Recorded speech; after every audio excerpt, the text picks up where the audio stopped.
¿Qué tal? ¿Cómo le va? Muy buenas noches. Muy buenas noches. Qué bueno que está con nosotros. Gracias. Bienvenido a una emisión más de Dubái. Me da gusto saludarles. Soy Enrique Lascano y les saludo en nombre de todos mis compañeros de este equipo de trabajo, de mi compañera Gris. Gris, ¿cómo estás? Saludos.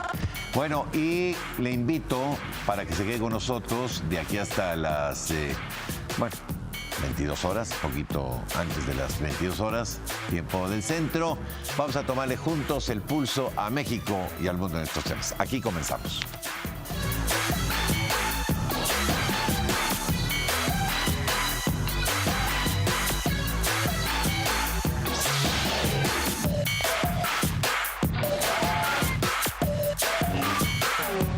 Bueno, ya estamos con usted.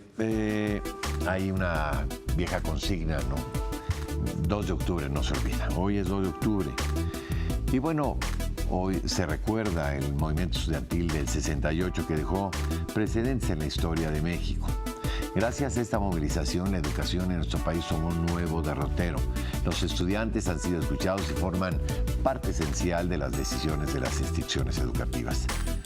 Este es el tema del siguiente reportaje. Vea usted.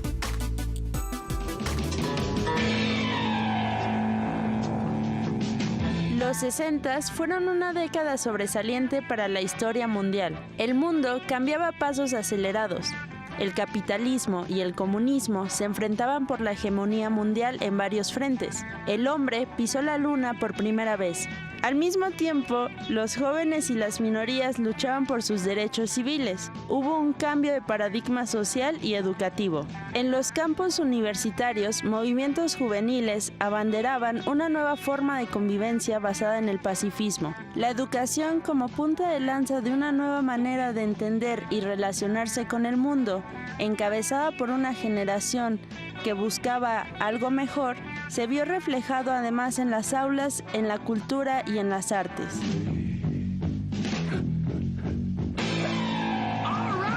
En México, los estudiantes eran testigos de cómo sus máximas casas de estudio se encontraban en condiciones que para ellos no eran las adecuadas. Más de 10 escuelas formaron parte de un movimiento social como fueron la Universidad Nacional Autónoma de México y el Instituto Politécnico Nacional, que unió a profesores, intelectuales, amas de casa, obreros, campesinos, comerciantes y profesionales de diferentes estados del país. El 2 de octubre de 1968, los estudiantes se reunieron en la Plaza de las Tres Culturas de Tlatelolco, con un desenlace trágico que los mexicanos recordamos a 50 años de distancia.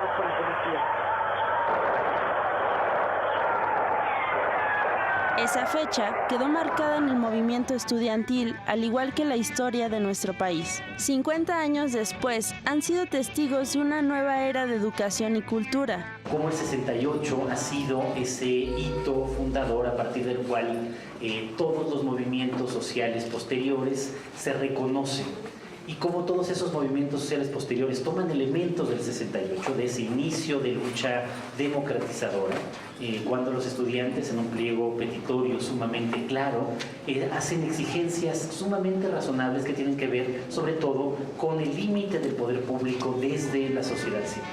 Numerosos son los eventos y las actividades académicas que se han ejercido después de 1968. El papel de los alumnos y las máximas casas de estudio cobraron mayor importancia. Los estudiantes ahora son más libres, cuentan con mayores recursos de aprendizaje y mejores espacios para el intercambio intelectual, social y cultural. Los maestros retomaron algunas de las demandas del movimiento.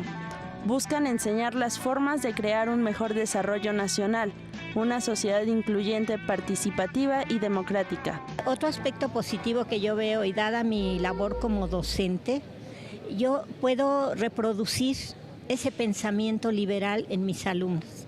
Que mis alumnos no sean reprimidos, que mis alumnos sean apoyados en el estudio, ¿verdad? Que yo no sea un profesor impositivo, sino que sea realmente alguien que camina al lado de ellos en el conocimiento.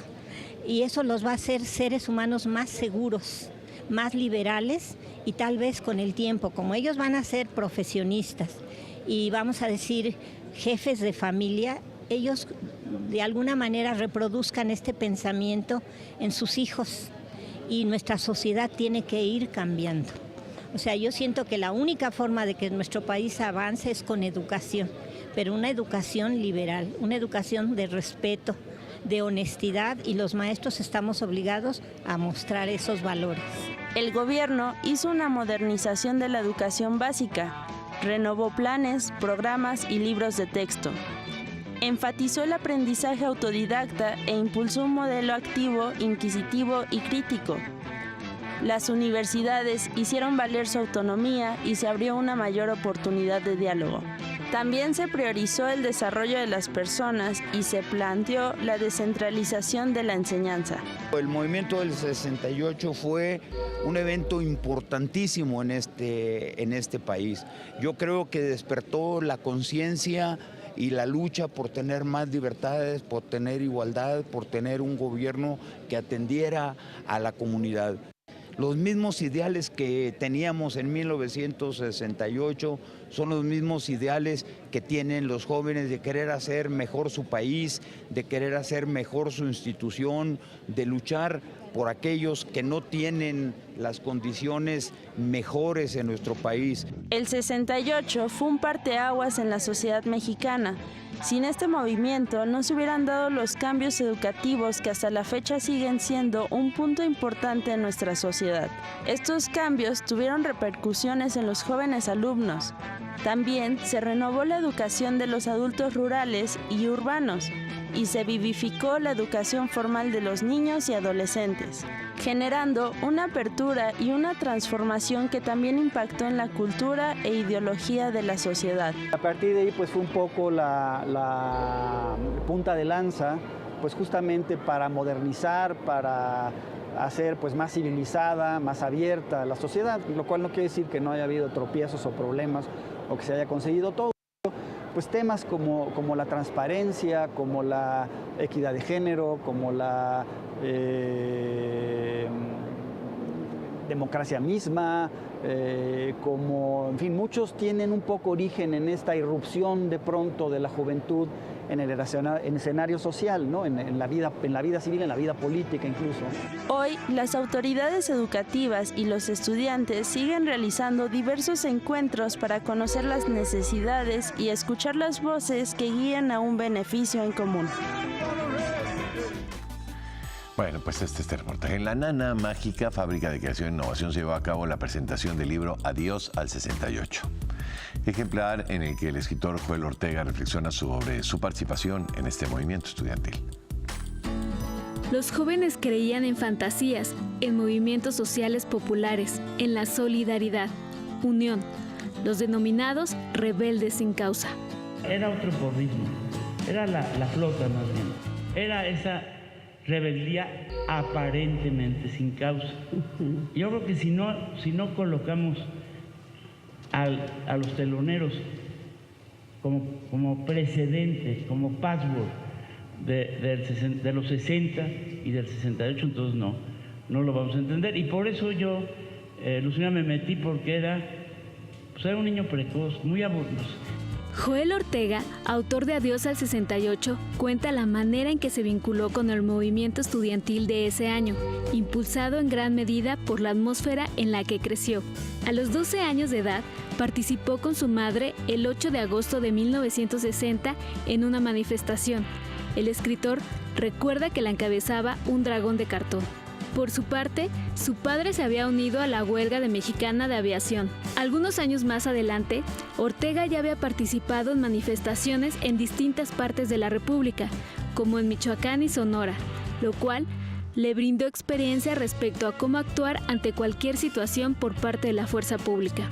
Cuando viene el 2 de octubre ya tenía expertise, dicen ahora, de marchas, de cómo salir, cómo correr, cómo moverte. Las marchas del FEP nos cercaban en la Plaza de Santo Domingo. Después de 50 años, Ortega reflexiona sobre su participación en el movimiento estudiantil que representó un cambio de paradigma social en México. Producto de esa experiencia surge Adiós al 68, cuya presentación se llevó a cabo en la Nana Fábrica de Creación e Innovación con Arte, donde se estableció un diálogo entre el autor y la reconocida gestora cultural Lucina Jiménez, directora general de Conarte. Bueno, qué interesante. El rector de la UNAM, el doctor Enrique Graue, encabezó la ceremonia de inauguración del monumento a la ausencia en el Centro Cultural Universitario Tlatelolco. De igual forma, presidió el lanzamiento de la plataforma M68 Ciudadanías en Movimiento, sitio web que dará libre acceso a más de 25,000 registros y casi 100,000 objetos digitales sobre los movimientos sociales, políticos y culturales más significativos del país. En la ceremonia, el rector de la UNAM dijo que el movimiento del 68 fue el inicio de una serie de luchas sociales que dieron origen a los valores ciudadanos actuales. Por último, se presentó la declaratoria de Patrimonio Cultural Intangible para Tlatelolco como sitio emblemático de la memoria histórica de la capital del país. Y como conmemoración por el 50 aniversario del movimiento estudiantil del 68, la UNAM proyectó en la torre de rectoría una instalación lumínica.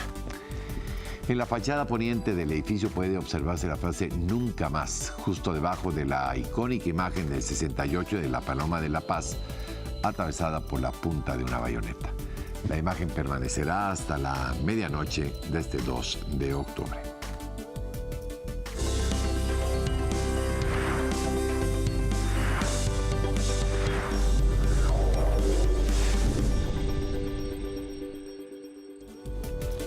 Y en la Universidad Autónoma de Tamaulipas se llevó a cabo el 15º Foro de Consulta Participativa. En él, estudiantes y docentes dieron a conocer sus propuestas para mejorar diversos aspectos en materia educativa.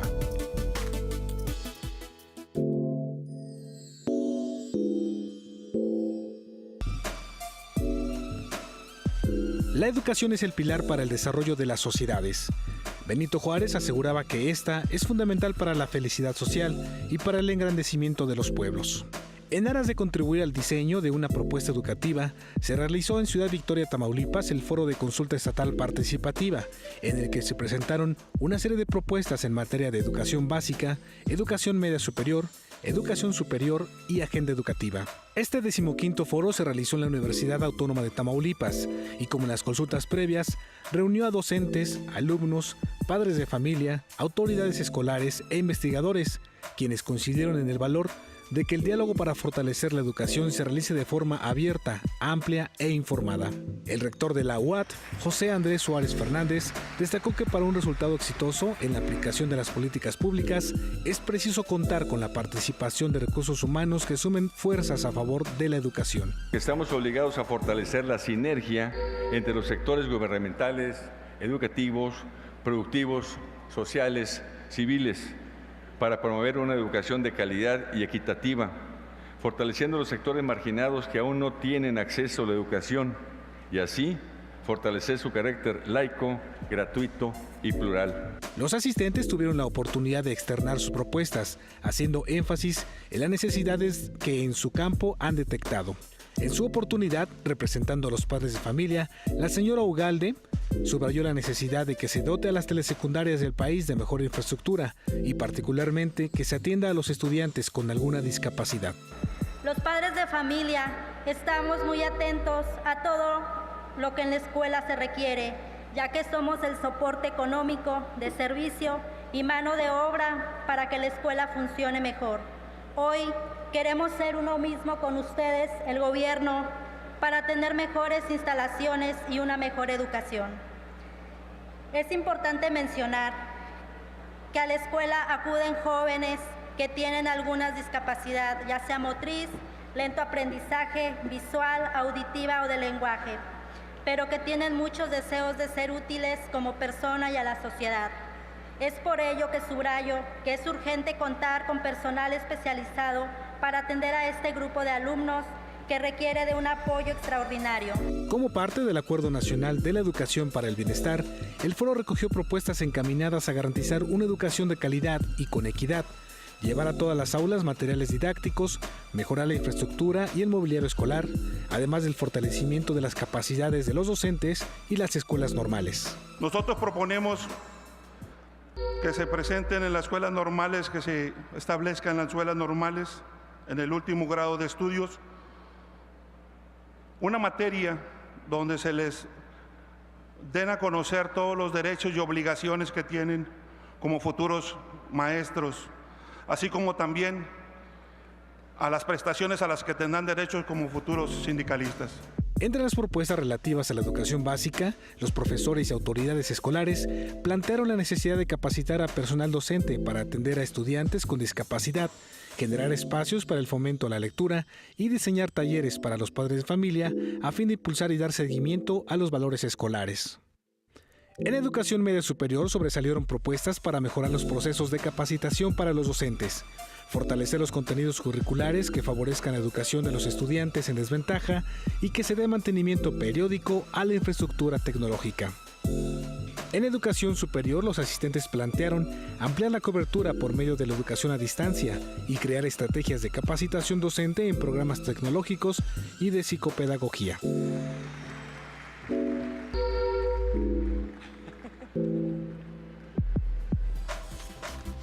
Bueno, interesante este reportaje. Y mañana en Chihuahua se llevará a cabo el Foro de Consulta Estatal Participativa por un Acuerdo Nacional sobre Educación. El encuentro se realizará en la Universidad Autónoma de Chihuahua. La cita es a las 10 de la mañana en la Facultad de Ciencias de la Cultura Física ubicada dentro del campus. Los interesados en presentar propuestas y ponencias deberán de acompañarlas de una hoja resumen de máximo una cuartilla que contenga los datos de contacto y entregarlas en el recinto entre las 8 y las 9:30 horas el día del foro. Para más información puede acceder a la página porunacuerdoeducativo.com.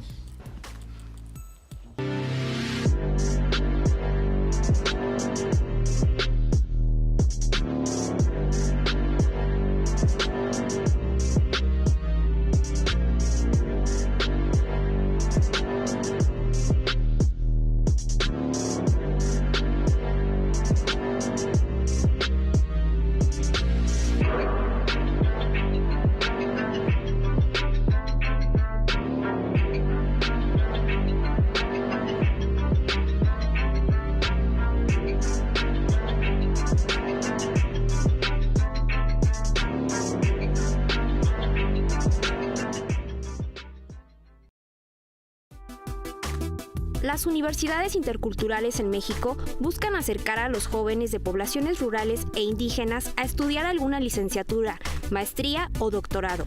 Conoce un poco más sobre este proyecto con el hashtag Voces de la Diversidad.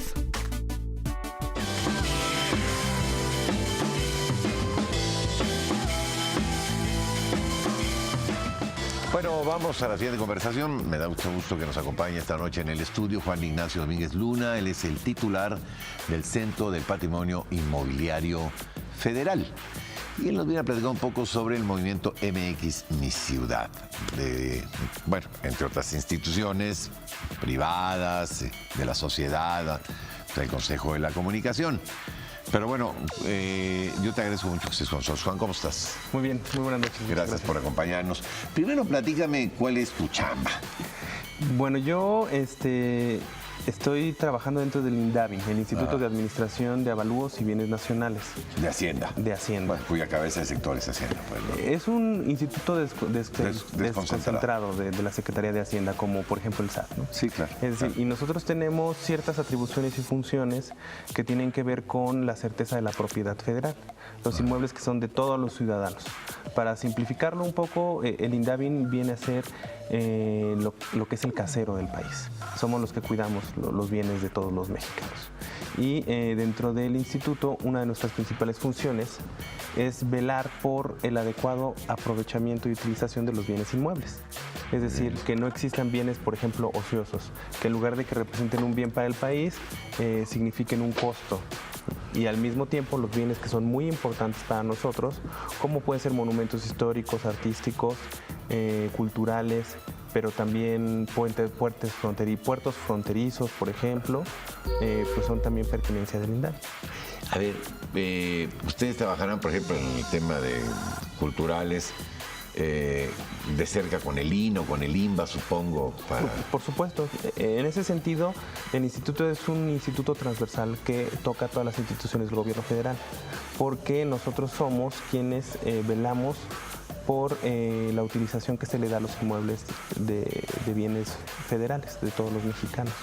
En ese sentido, los edificios que ocupan las instituciones, algunas secretarías... Por ejemplo, el INBA, vamos a pensar, el Palacio de Bellas Artes, o Correos. Exactamente, o incluso las secretarías, como la Secretaría de Salud, sí, o la Secretaría de Educación Pública, que están en edificios patrimoniales muy antiguos. Sí, porque tienen ahí todos los...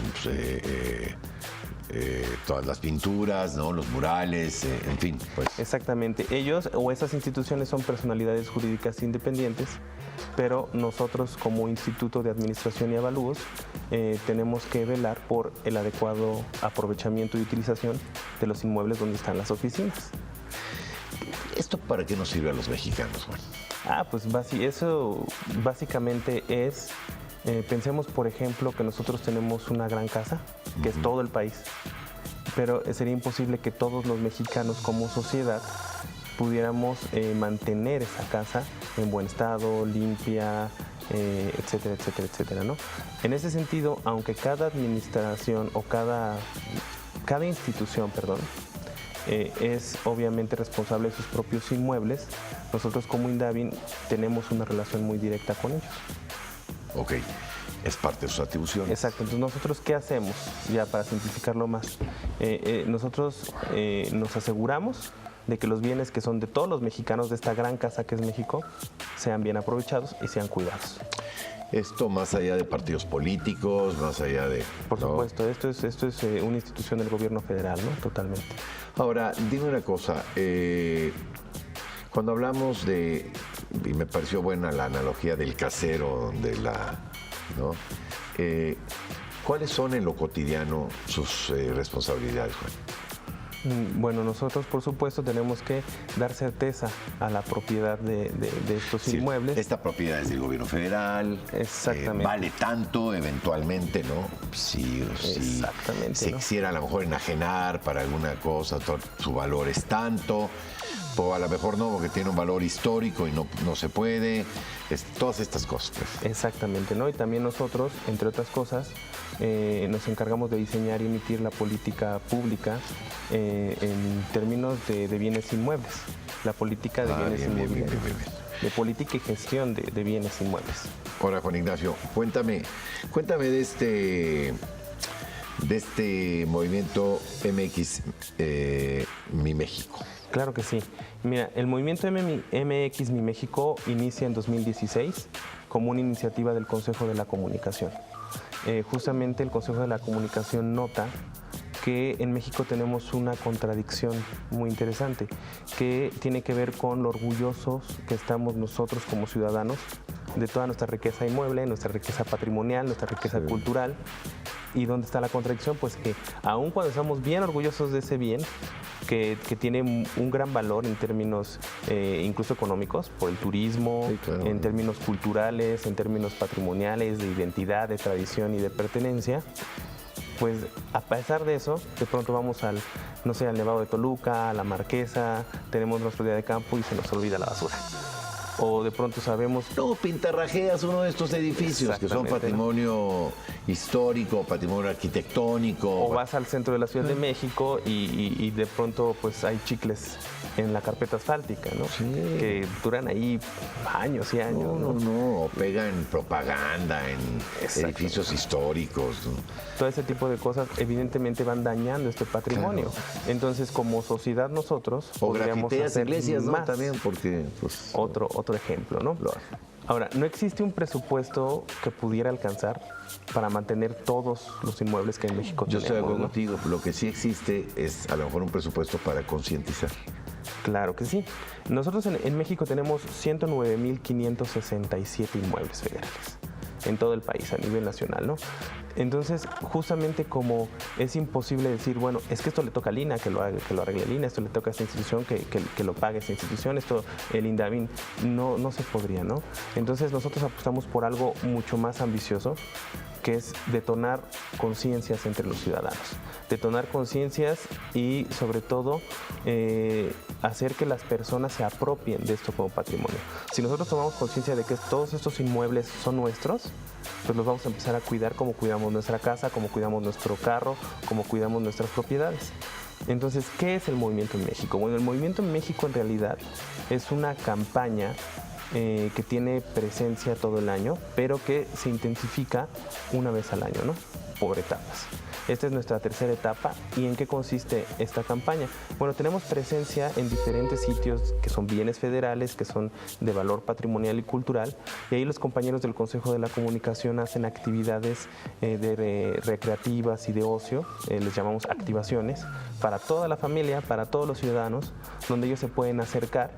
Los compañeros del Consejo les explican un poco de la importancia de proteger los bienes, hacen una actividad que puede ser una caricatura hecha por el Museo de la Caricatura, que está en el centro, puede ser una postal de uno de estos inmuebles de bienes federales, donde tú pones tu nombre y firman un compromiso que no es legal, no es vinculatorio, no es un tema de esos, no es vinculante, más bien es cívico, compromiso moral, es ético, exactamente, decir yo, en este caso, ¿no? Yo, Juan Ignacio Domínguez, me comprometo a cuidar, conocer, valorar y proteger los bienes que son de todos los mexicanos, ¿no? De hecho, ese es el eslogan de nuestra campaña: conóceme, valórame y protégeme. Porque tú, si no conoces estos inmuebles, evidentemente no vas a tener el valor. Una vez que nosotros con el movimiento te los presentamos, puedes conocer el gran valor que significan y que tienen, y después, ya que tomas esa conciencia de que es muy valioso, lo vas a cuidar. ¿Quién más está involucrado en este proyecto? Bueno, nosotros tenemos bastantes aliados, ha crecido todos los años. Este año, por ejemplo, se incorporó con nosotros los municipios y el gobierno del estado de Tabasco, se incorporó también el ICOMOS, desde el principio está, por ejemplo, CONALEP, el Museo de la Caricatura, la Secretaría de Cultura, la Secretaría de Hacienda. Y de todo, variadito, variopinto. Retomando un poco la idea que te decía hace un momento, como no existiría virtualmente un presupuesto que pudiera pelear contra el tiempo, porque el tiempo desgasta también los inmuebles, pues nosotros queremos incorporar todos los sectores de la sociedad. El gobierno federal, porque obviamente es nuestra función velar por la conservación de estos bienes, las instituciones como la Secretaría de Hacienda, la Secretaría de Cultura, el INDAVIN, después la iniciativa privada, que es decir, el capital privado representado por el Consejo de la Comunicación y las empresas que lo integran, y luego la sociedad civil. Esas tres fuerzas de la sociedad, trabajando en conjunto, podríamos lograr algo importante. Yo creo que sí. Cuando tiene una oportunidad de conocer otros países, ¿no? Estaba yo pensando en Salamanca, por ejemplo, en España, ¿no? Esta universidad, cuando llegó Hernán Cortés, ya era una universidad centenaria en España. Tenía cientos de años de funcionar. Y uno ve sus edificios, ¿no? Edificios que tienen 500, 600 años, cuidados, por supuesto, preservados, queridos por la propia comunidad, que los cuida o los hace suyos. Exactamente. ¿No? Y bueno, eventualmente, ¿cómo se compensa esto? Con la cantidad de personas que viajan a Salamanca, que dejan dinero por entrada de turismo. Tal. Si eso no fuera suficiente, pues como dice Juan Ignacio, pues es que nosotros tenemos que tener un sentido de identidad y de pertenencia. Y así como cuida uno sus cosas en la casa, pues cuidar es que es de nuestra casa grande, ¿no? Exactamente, de hecho eso es un poco la labor que ha hecho la UNESCO, ¿no? Las declaratorias de patrimonio mundial tienen ese sentido, reconocer bienes en todo el mundo que se considera tienen un valor fundamental para toda la humanidad y que la pérdida de alguno de estos valores sería irrestituible. En ese sentido, México también tiene un lugar privilegiado. De hecho, nosotros tenemos 11 ciudades que tienen declaratorias de patrimonio mundial. Eso nos ubica en un primer lugar a nivel americano y en un tercer lugar a nivel mundial. Solo detrás de Italia y de España. Bueno, pues sí, justo de lo que hablábamos, ¿no? Pues también uno va al Coliseo Romano y ves ahí y una piedrita, ¿no? Exactamente. Muy curioso. Hay lugares, por ejemplo, en Grecia, que subes a la Acrópolis, donde puedes llevar una piedra del piso. Y lamentablemente en México tenemos Porque pues eventualmente ya se hubieran acabado el piso, ¿no? Exactamente, y nos falta mucha cultura en ese sentido. También ese es uno de los objetivos de este movimiento. Crear conciencia y crear cultura, crear educación, pero educación no formal, a través de tu vida cotidiana, porque todos estos bienes guardan una relación muy importante con nuestras personas como individuos. Por ejemplo, en ese lugar me di mi primer beso. Ahí trabajó 35 años mi papá. Sí, claro. Todos los domingos íbamos al parque, ¿no? Sí. Son historias de vida. Y en ese sentido tienen un vínculo con nosotros. nosotros, y eso es lo que dice la UNESCO. Los bienes patrimoniales son aquellos que dan pertenencia, identidad y continuidad. Y sin embargo existen casos de vandalismos en lugares como el Templo Mayor, como la Catedral Metropolitana, etcétera, etcétera, etcétera. De repente no nos portamos nada bien con estas cosas. Por eso nosotros tratamos de impulsar este movimiento. Y bueno, otra cosa importante de decir es que no podríamos virtualmente abarcar todos los inmuebles que tenemos en México, ¿no? Por eso hemos escogido algunos sitios como insignia, como emblema, como símbolo, pero no son limitativos, es decir, se aplica a todos los bienes federales. No obstante, vamos a tener nosotros presencia en 7 lugares insignia. Entre ellos está la Catedral Toluca, en el Estado de México, el sitio arqueológico de Malinalco, también está en Tabasco el Museo de Historia, y en la Ciudad de México nosotros tenemos la Cineteca Nacional, tenemos también la Casa del Tiempo, también está el Palacio de Correos y el Palacio del Arzobispado. Entonces la gente puede ir el fin de semana a la Cineteca a ver una película de Alfred Hitchcock, a ver una gran exposición que está ahí. Ahora la exposición de Alfred Hitchcock. Y sumarse al movimiento. Y decir, yo me comprometo a cuidar incluso la Cineteca, que es un bien de todos los mexicanos, ¿no? Ahora, también no todos van a poder ir tampoco. Exacto. Por eso nosotros tenemos también sitios web. Tenemos la página web, mimexico.org.mx, la cuenta en Twitter, @mimexico_oficial, y a través de estos vínculos se pueden sumar al movimiento, incluso de forma virtual o de forma remota. Y lo que te obliga es a firmar ahí un compromiso moral, de cuidar, defender, preservar. Conocer, valorar y proteger nuestros inmuebles, justamente, ¿no? Bueno, hombre, pues a mí me parece que es una extraordinaria iniciativa de la institución que representa Juan Ignacio, también del Consejo de la Comunicación y de otras que ya nos platicaba Juan Ignacio, que se han ido sumando a esta iniciativa que me parece a mí muy luminosa. Y recuérdanos una vez más la página, claro, y las posibilidades y las formas que hay de involucrarse en el movimiento. Con mucho gusto. La página es la página es mimexico.org.mx y la cuenta de Twitter es mimexico_oficial. A través de estos medios todos los ciudadanos se pueden acercar al movimiento. Incluso en la página van a poder encontrar lo que son los horarios y las fechas y los lugares donde vamos a tener presencia haciendo activaciones. Chavos si también, quieren, ¿no? No necesitan ser mayores de edad ni nada, no chavos de 17 años ya. Por supuesto, este es un programa incluyente, todos están invitados, cualquier edad, no hay ningún problema. Juan Ignacio Domínguez, gracias por haber venido a platicar con nosotros. No, muchas gracias a ti, Enrique. Por esta iniciativa. Salvador Villalobos también le mandamos porque es parte del Consejo de la Comunicación. Del Consejo de la Comunicación y un hombre muy echado para adelante con todas estas iniciativas sociales. Y pues la saludamos con mucho gusto. Claro, nada más recordar que si los bienes son de todos, es responsabilidad de todos cuidarlo. Cuidarlo, así como las casas, ¿verdad? Gracias, Juan Ignacio. Gracias a ti, Enrique. Un gusto que hayas venido a platicar con nosotros. Nosotros continuamos con Más No Se Vaya, esto es White. Regresamos. Valores de la convivencia escolar.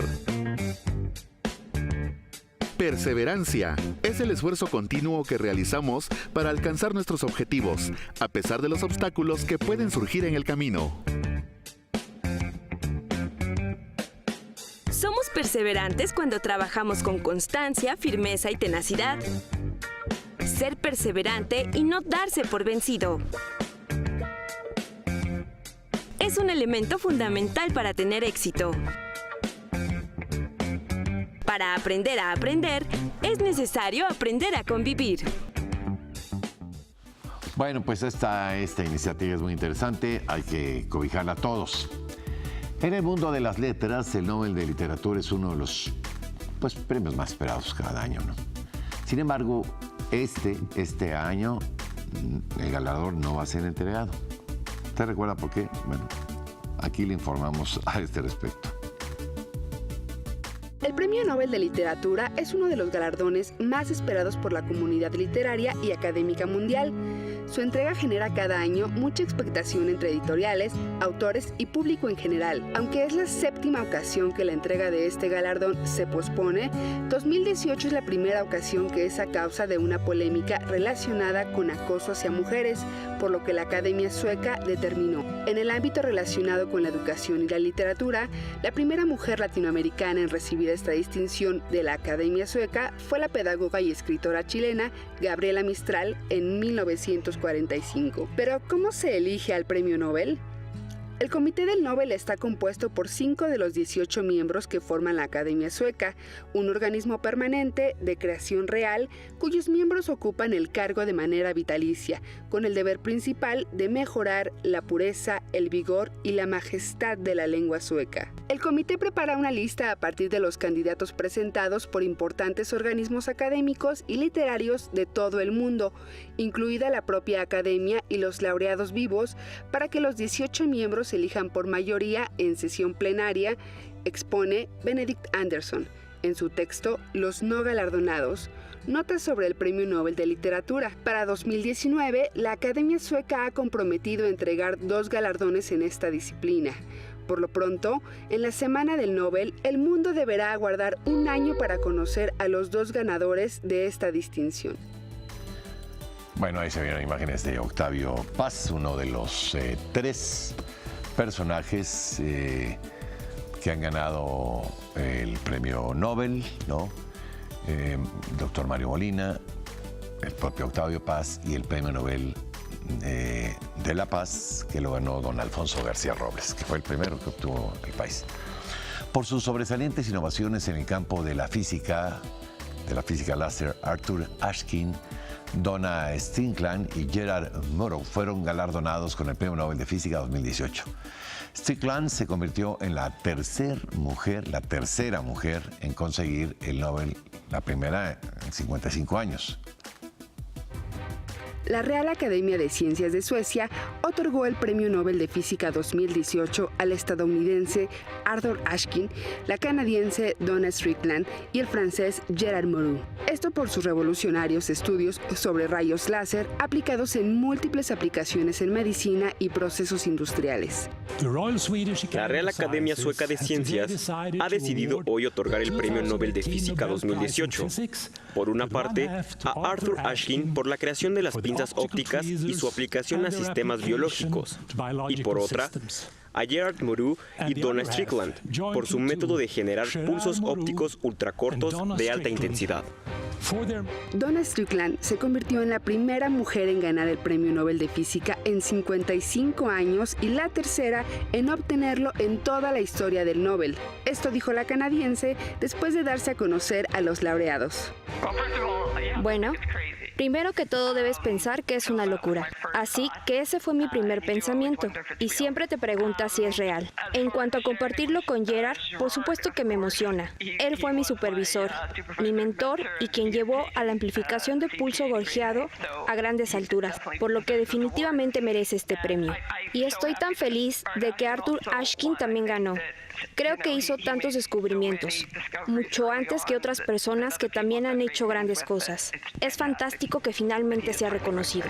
Arthur Ashkin demostró a comienzos de la década de 1970 que las fuerzas creadas por la luz láser eran capaces de capturar y manipular partículas con un tamaño de millonésimas partes de un metro. Más tarde, en 1987, logró atrapar bacterias vivas sin dañarlas con pinzas ópticas.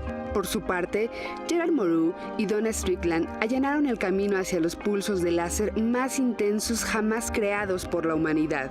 La técnica de Murrow y Strickland, creada en 1985 y conocida como amplificación de pulso gorjeado, se convirtió en la herramienta estándar para obtener láseres de alta intensidad, utilizados desde entonces en millones de cirugías ópticas. Arthur Ashkin es profesor de la Universidad de Cornell, Donna Strickland de la Universidad de Waterloo y Gerard Murrow de la Universidad de Michigan. Y en la Asamblea General de Naciones Unidas se enfatizó sobre el tema de la situación educativa de los refugiados y migrantes. En el informe que presentaron especialistas, se estimó que el costo para proporcionar educación a refugiados y migrantes sería de $21.5 millones en 5 años. Con esta junta se fortalecieron los lazos de cooperación internacional en favor de la educación y ayuda humanitarias a las personas que se encuentran en esta condición. La reunión contó con la participación del Alto Comisionado de Naciones Unidas para los Refugiados y la organización Save the Children. Estonia, Indonesia y Namibia obtuvieron el premio UNESCO Japón de Educación para el Desarrollo Sostenible 2018. El galardón, que lleva el nombre de Japón por ser el país que financia esta iniciativa, forma parte del Programa de Acción Mundial de Educación para el Desarrollo Sostenible organizado por la UNESCO. Los proyectos ganadores recibirán el próximo 9 de octubre en París un apoyo económico. El proyecto de Nambia es la educación que respeta al medio ambiente. Indonesia ganó con Calabia, un barco en el que se enseña sobre el medio marino, y Estonia participó con Foundation Let's Do It, que aborda problemas sociales y medioambientales relacionados con la gestión indebida de los desechos sólidos. Y en Cuba, el Colegio Rafael María de Mendive, que se inauguró el pasado mes, recibió un donativo por parte del Instituto Cubano del Libro y el Instituto Cubano de la Música. Para el acervo de su biblioteca se obsequiaron 40 títulos literarios de líderes cubanos y latinoamericanos. En cuanto al área musical, se proporcionó al colegio una serie de instrumentos de la cultura popular cubana como maracas, el bongo, el tres, que es una pieza muy parecida a la guitarra. Otras instituciones empiezan a sumar con donativos materiales que fomenten el amor por la lectura y desarrollen las habilidades artísticas de los estudiantes. Y durante el año pasado, Turquía sumó a sus recintos culturales 21 museos nuevos, provocando a su vez la afluencia de visitas y elevándola en un 20%. El Instituto de Estadística de esa nación informó en su reporte anual que 2/3 partes de los visitantes asistieron a museos y yacimientos arqueológicos dependientes del Ministerio de Cultura y Turismo, mientras que el resto prefirió actividades privadas. Turquía cuenta con actualmente 438 museos y lugares históricos, de los cuales 199 son públicos y 239 privados. El informe del Instituto de Estadísticas menciona que también aumentó la superficie protegida con parques naturales, contando a la fecha con más de 100.000 hectáreas resguardadas.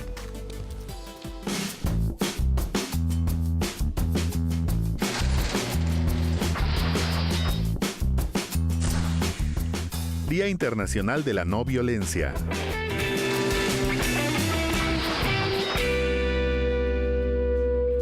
No te pierdas la Feria del Empleo y Servicio Social el 18 y 19 de octubre en la Plaza Lázaro Cárdenas, donde las empresas buscarán talento politécnico. Regístrate en www.feriaempleo.ipn.mx. Pues ya inició la tercera etapa del proceso de emisión 100% en línea de cédulas profesionales. Para lograr con éxito la emisión electrónica de este documento es preciso que las instituciones educativas estén registradas previamente ante la Dirección General de Profesiones y que registren los títulos en formato electrónico. La primera etapa inició con el lanzamiento de la plataforma electrónica y la puesta en marcha de un programa piloto con el Tecnológico Nacional de México y el Instituto Politécnico Nacional. La segunda fase, la transición, consistió en la incorporación de las instituciones al proceso de registro de los títulos en formato electrónico, para lo cual se llevaron a cabo sesiones de capacitación. Al día de hoy, la Dirección General de Profesiones ha emitido 417,000 cédulas profesionales en formato electrónico y 286,000 se encuentran en proceso. Para obtenerlas solo se requiere ingresar a la página www.gov.mx/cédula profesional, contar con el título emitido por la institución educativa correspondiente y realizar el pago en línea. Y el Instituto Nacional para la Educación de los Adultos lanzó a nivel nacional la campaña Scout Educando por México. Esta tiene como objetivo empoderar y dotar de mayores competencias a jóvenes scouts de entre 17 y 22 años para que promuevan la educación básica en los rincones más alejados de nuestro país. Durante el encuentro, Gerardo Molina, director general del INEA, indicó que ofrecerán a los jóvenes toda la capacitación y apoyo para cumplir este objetivo. Asimismo, agradeció a los scouts por su respaldo en esta tarea educativa. Y el Instituto Nacional para la Evaluación de la Educación presentó los resultados de la evaluación también de las condiciones básicas para la enseñanza y el aprendizaje preescolar en Baja California Sur. En la reunión, la consejera de la Junta de Gobierno del INE, Silvia Smelkes, dijo que estos resultados deben ser utilizados en el diseño de políticas para mejorar la calidad educativa en la entidad. De igual forma, celebró la iniciativa, el esfuerzo y la participación de la comunidad escolar en la realización del estudio. Este proyecto se desarrolla en el marco del programa de mediano plazo del Sistema Nacional de Evaluación Educativa, conformado por 32 programas estatales. Y la doctora Alicia Sicardi Contigiani, del Instituto de Investigaciones Sociales de la UNAM, recibió el premio Alberto Castillo de la Ciudad de México 2018 por una ciudad con ciencia. Esto por sus investigaciones sobre pobreza urbana, exclusión social, gobernanza local y participación ciudadana. Al recibir el galardón, Sicardi refrendó su compromiso de seguir haciendo investigación científicamente rigurosa y orientada al logro de una sociedad justa y de ciudades en donde exista mayor calidad de vida. La universitaria recibió una medalla áurea, un diploma y un estímulo económico. Sebastián Herrera Noroña, investigador del Instituto Politécnico Nacional, trabaja en el desarrollo de una vacuna más eficiente para combatir el virus del papiloma humano. Esto con el objetivo de generar una nueva alternativa que contrarreste el cáncer cervicuterino. Esta vacuna, a diferencia de las actuales, no producirá reacciones secundarias, ya que se desarrolla mediante la producción de anticuerpos recombinantes.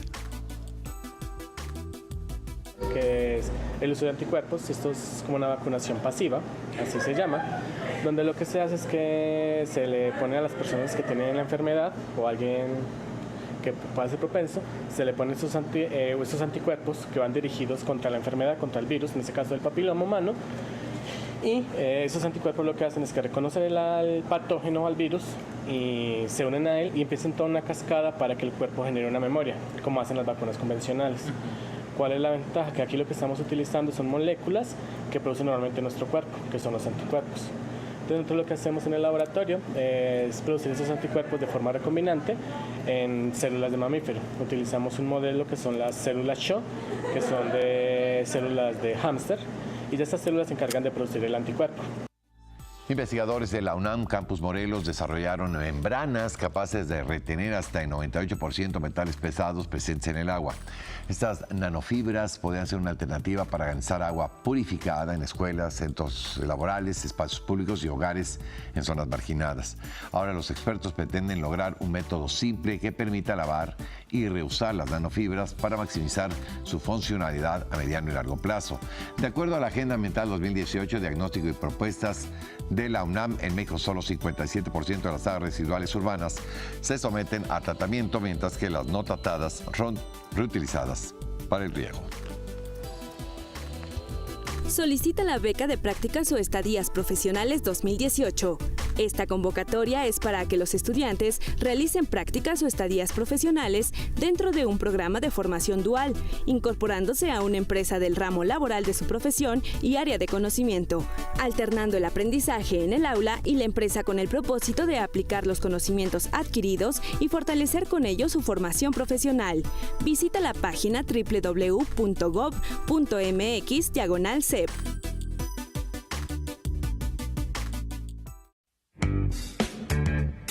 Valores de la convivencia escolar. Ser responsable significa comprometernos con nuestras obligaciones y actuar de forma congruente ante las decisiones que tomamos. Somos responsables cuando seguimos las reglas para cuidar de nuestro entorno. También es importante ser responsables con nosotros mismos. Realizar nuestros deberes y tareas para lograr nuestros objetivos. Para aprender a aprender, es necesario aprender a convivir. EGALECO es una asociación que tiene como misión facilitar la inclusión de personas discapacitadas en el ámbito laboral a través de estrategias educativas. Le invito a que conozca más de esto.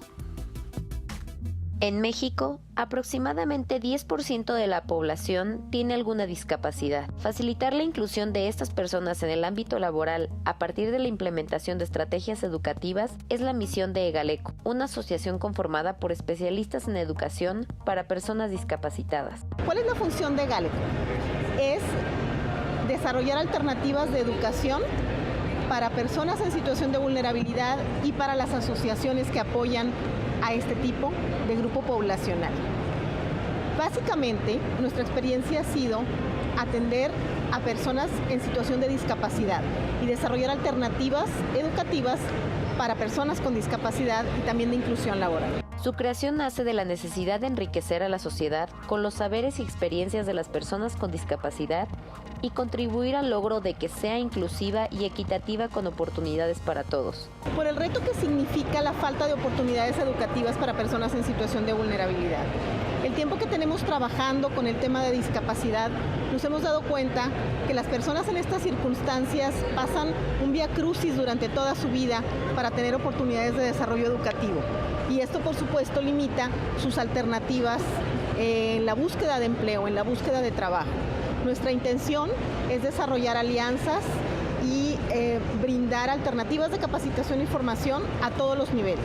Con más de 20 años de experiencia laboral en temas de educación con personas que tienen alguna deficiencia, esta asociación civil se conforma por un equipo multidisciplinario de expertos en las necesidades de instituciones educativas, empresas, gobierno y, por supuesto, de quienes se benefician en primera instancia de su labor. Adicionalmente a los asociados que formamos esta asociación, tenemos una relación con más de 50 profesionales del tema de la inclusión, intérpretes en lengua de señas, expertos en inclusión laboral, expertos en inclusión educativa, mismas personas con discapacidad que han desarrollado proyectos de esta naturaleza, todos enfocados al logro de nuestros objetivos. Pero, ¿cómo es la metodología que implementa EGALECO para cumplir sus objetivos? El trabajo en la parte educativa, en la parte académica de nuestra asociación, significa hacer primero una detección de necesidades. ¿Qué es lo que necesita cada organización o cada institución para realmente impulsar una cultura de la inclusión, en este caso de las personas con discapacidad? Muchas veces la principal barrera que hay que abatir es la actitudinal, en donde por desconocimiento las personas piensan que es muy difícil convivir o trabajar con una persona con discapacidad. Lo cierto es que hemos comprobado que cuando una persona con discapacidad forma parte de una comunidad laboral o educativa o social, todos salimos ganando porque nos enriquecemos con la diversidad humana. Sus servicios se implementan a través de cursos dirigidos a público en general, empresas, gobiernos y personas con alguna minusvalía. Tenemos algunos cursos que son breves, que son para dar a conocer al público en general cuáles son los diferentes tipos de discapacidad que existen, cuál es el trato apropiado para estas personas, cuáles son los ajustes razonables y los apoyos necesarios en el caso de personas con una discapacidad física o con una discapacidad sensorial, ya sea visual o auditiva, o una discapacidad mental, ya sea intelectual o psicosocial. Entonces, tenemos esos cursos que están a disposición del público en general, que son en un formato de autoaprendizaje, y tenemos otras estrategias que están cada una diseñada específicamente para necesidades que nos han ido surgiendo. La especialista señala que no es necesaria una currícula especial en las escuelas, sino simplemente brindar mayor y mejor información y oportunidades. La currícula para una persona con discapacidad no tiene un ajuste o una diferencia en cuanto a los contenidos. Lo que se ajusta es la forma en que se le da acceso a la información a la persona. Y en ese sentido, pues las personas con discapacidad, digamos, con una discapacidad visual, pues lo que necesitan es saber usar un lector de pantalla o saber el sistema braille. Y normalmente quien ha avanzado en su escolaridad ya tiene esos conocimientos. Por su parte, Ana Tame celebra que tanto empresas como gobiernos buscan incluir a personas con discapacidad entre su planta laboral. Las empresas, contrario a lo que la gente pudiera pensar, las empresas están muy interesadas en el desarrollo de alternativas de inclusión laboral para personas con discapacidad. Yo creo que cada vez más en México hay la certeza de lo que estas personas pueden ofrecer. hay estímulos por parte del gobierno federal y las empresas están muy interesadas en este tipo de conocimientos. Nosotros desarrollamos estrategias para que el ingreso a la función productiva de las personas con discapacidad sea sencillo. Damos asesorías en cuestión de accesibilidad, de equipo, de software que requieren las personas ciegas, por ejemplo, de interpretación de lengua de señas para las personas sordas. En el caso de las instancias del sector gobierno, pues están muy interesados en desarrollar alternativas de atención a personas con discapacidad y ahí es donde entramos nosotros, a capacitarlos. No obstante, afirman que el trabajo está en capacitar e informar a los docentes.